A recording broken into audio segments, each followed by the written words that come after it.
नमस्कार, जय माता दी। मैं हूँ आपके अपनी लाइफ डिज़ाइनर जीतू आचार्य। हरितालिका तीज, हरितालिका तृतीया, आप सभी को, पूरे देशवासियों को, सभी महिलाओं को मेरी ओर से और मेरी टीम की ओर से बहुत बहुत शुभकामनाएं हैं। हरितालिका तृतीया आपने किस दिन मनानी है, ये तीज का व्रत आप किस दिन रखें। जब हम हरितालिका तीज की बात करते हैं तो कौन सी पूजा और विधि विधान आपको करने चाहिए। हर मीन्स शिव, यानी शिव की भक्ति का खास विधान होता है। माँ पार्वती की भक्ति का खास विधान होता है हरितालिका तीज में।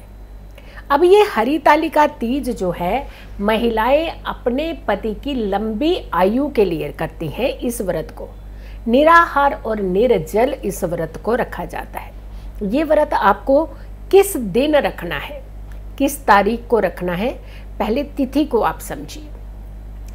18 सितंबर को है ये तिथि। वो इसीलिए क्योंकि जब तिथि के आरंभ की बात करते हैं तो 17 तारीख को तिथि का आरंभ हो रहा है सुबह 11:10 पर। यानी ये तिथि जो है 11:10 से शुरू होगी, तृतीया तिथि। और ये तृतीया तिथि जो संपन्न होगी, पूर्ण होगी, वो 18 तारीख को, 18 सितंबर को दोपहर को 12:40 पर इसका समापन होगा। यानी उदया की तिथि की जब हम बात करते हैं तो उदया के हिसाब से ये तिथि 18 तारीख को मिलेगी जब आप इस व्रत को कर सकते हैं। तो आपने 18 सितंबर को इस व्रत को करना है। दूसरी बात, पूजा का क्या खास समय रहना चाहिए। कहते हैं कि सुबह से लेकर के शाम तक का ही पूजा विधि विधान का समय है। यानी शिव की पूजा आप सुबह 6 बजे से लेकर के रात के लगभग 8 बजे तक कर सकते हैं। 8 बजने के पहले तक आपको प्रदोष काल भी मिल जाता है, क्योंकि प्रदोष काल बहुत उत्तम काल होता है जब भगवान शिव की पूजा भक्ति की जाती है। तो ऐसे में आपने भगवान भोलेनाथ की, भगवान के साथ साथ माँ पार्वती की अपने पूजा जो है प्रदोष काल में करते हैं, बहुत उत्तम है। लेकिन आप दिन में भी इस पूजा को कर सकते हैं। हरितालिका तीज का जो व्रत है ये आपके जीवन में बहुत सारी प्रॉब्लम्स को दूर करता है। खास करके पति पत्नी के रिश्तों को और भी गहरा और भी मजबूत करता है। जिन लोगों के बीच में थोड़ा सा भी कहीं भी किसी तरीके से डिस्प्यूट चल रहा हो, ऐसे में मनमुटाव की स्थिति चल रही हो, क्योंकि ये 7 जन्मों के रिश्तों को लेकर के आप इस नींव डालते हैं जब आप पति पत्नी एक दूसरे के जीवन में आते हैं। तो आपके जीवन में डिस्प्यूट होना तो आपके घर में कहीं ना कहीं कलह कलेश का कारण बन जाता है, घर डिस्टर्ब होता है।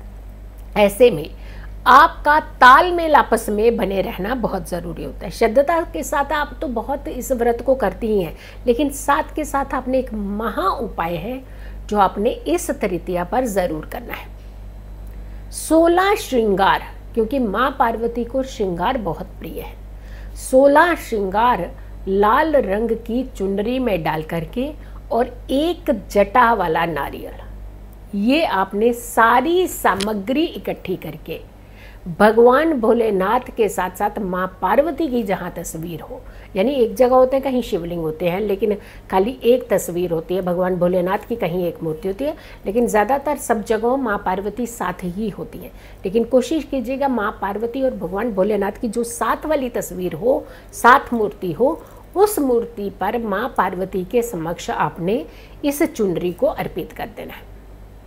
और अपने जीवन के अंदर किसी भी तरीके की परेशानी चल रही है, वैवाहिक जीवन में कोई परेशानी चल रही है, तो उस आपने इस व्रत को करते साथ के साथ इस विधि विधान को करने से, इस उपाय को, इस महा उपाय को करने से आपके जीवन का वो कष्ट जो है वो दूर हो जाता है।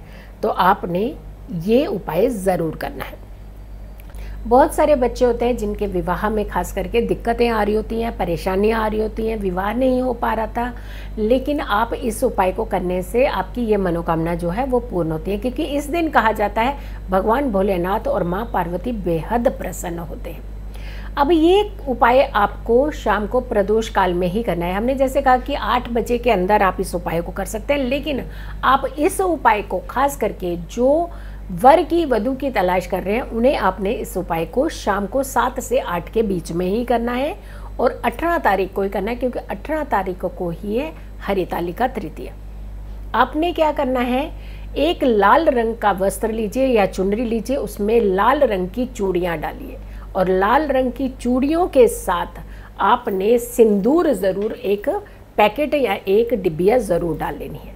उसकी एक पोटली बना करके आपने माँ पार्वती को इसी समय के बीच में अर्पित कर देनी है। साथ में सम्मुख उनके सामने 4 मुख वाला शुद्ध देसी घी का दीपक ज़रूर प्रज्वलित करना है और हाथ में जल लेकर के उनके सामने बैठ कर के एक संकल्प लेना है कि जब भी हमारी ये इच्छाएं इसी साल में पूरी हो जाए तो आने वाला हरितालिका तृतीया का व्रत आप स्वयं करेंगे।